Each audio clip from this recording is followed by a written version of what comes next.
actually an intern under Eric at a previous company, and he was kind of like my mentor.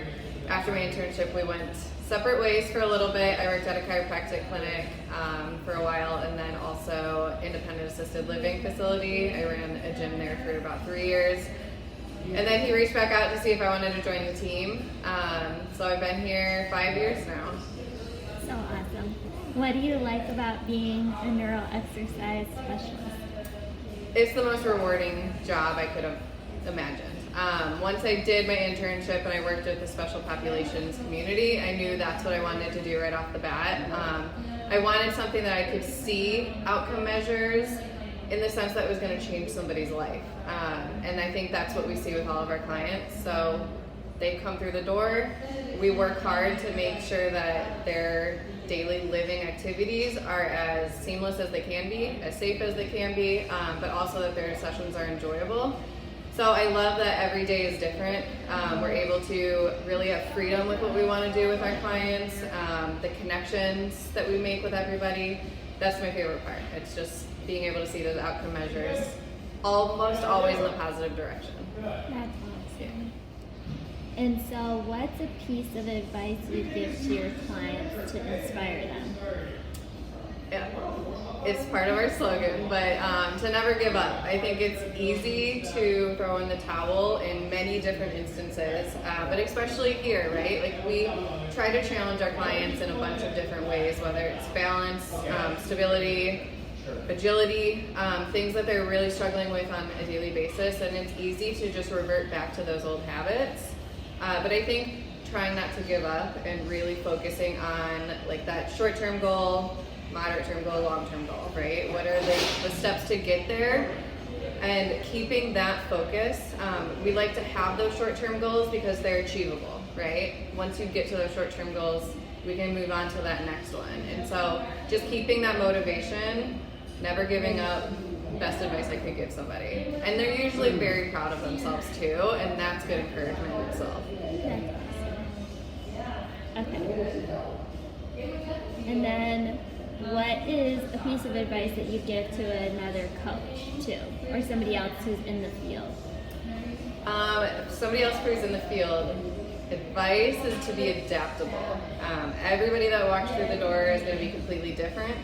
They're going to carry different symptoms, diagnoses, and that's what we sign up for, right? But we have to adapt to them. They're going to walk in maybe one way, the next day they come in is going to be totally different. So how do we mold to what they're dealing with at that moment?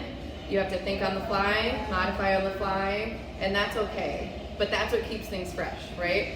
It can be hard, but that's also the fun of it, is the challenge that you're put in every day to make it the best program for them too. So thinking outside the box, be adaptable, know that that's part of the job, and just be okay with molding what you need to.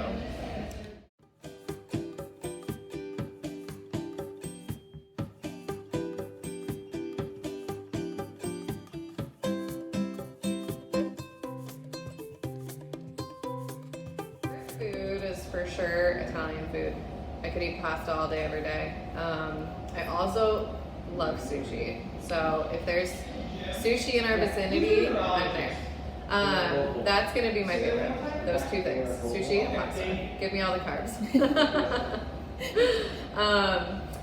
Favorite movie is gonna sound crazy, and same with music. I don't have like a favorite. I like a mix of a lot of things. I love musicals, so give me Grease, give me The Sound of Music. Love those like old time stuff. Modern stuff, I don't know, I just kind of like whatever catches my eye. Music, I don't have like a favorite genre per se. I'm actually very much more into podcasts than I am music, so I feel like I get in my car, I just put a podcast on, kind of get lost in that, and that's where I go. What podcast do you listen to? All true crime for Movement Revolution. Keep it growing. Keep building it, keep building the Rack Steady programs, the one-on-one programs, just like making ourselves known to the communities. I think this is a field that is very needed elsewhere. So trying to find the populations that need it most, the areas that need it most, that's definitely the biggest thing to help grow movement. Personal goals, I don't know, just grow as naturally as I can. Continue doing what I love and not getting taken out of that as much as I can. But I love all my clients. I love all our boxers. I love the interaction with everybody. I love knowing about everybody's personal lives and who their families are and what they did over the weekend. So I think keeping that communication strong as much as we can also continue to grow is the most important thing.